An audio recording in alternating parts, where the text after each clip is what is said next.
Vous êtes les alliés du cancer et nous le ferons savoir.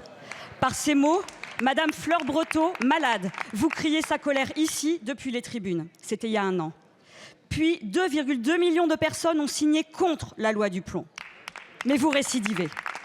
Hier, vous avez réautorisé l'acétamipride et son cousin, le flupyradifurone, 2 insecticides dangereux qui attaquent le système nerveux central des insectes et les paralysent pour les tuer. Très efficace, 80% des insectes ont disparu en 30 ans et près de 60% des espèces d'oiseaux en milieu agricole aussi, du fait de l'emploi des pesticides, les scientifiques l'ont démontré.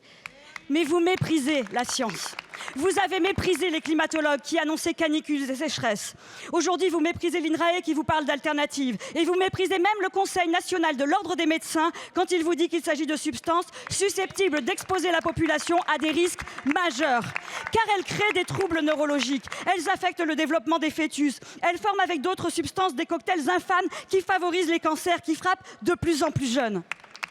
Gouvernement, Marine Le Pen, Gabriel Attal, soutien d'Édouard Philippe. Mais qu'est-ce que vous dites aujourd'hui aux agriculteurs que vous mettez en danger avec leurs proches en les contraignant à utiliser des pesticides? Et qu'est-ce que vous dites à tous ces parents qui vivent l'insupportable?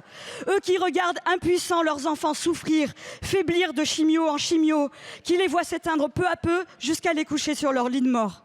Qu'est-ce que vous dites à ces enfants qui ne pourront pas grandir, à ces jeunes à la vie fauchée par vos cocktails chimiques que vous ne saviez pas?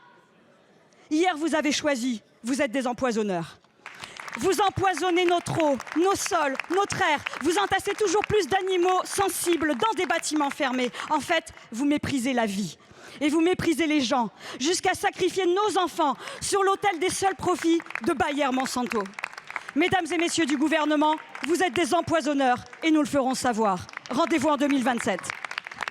Merci Madame la députée.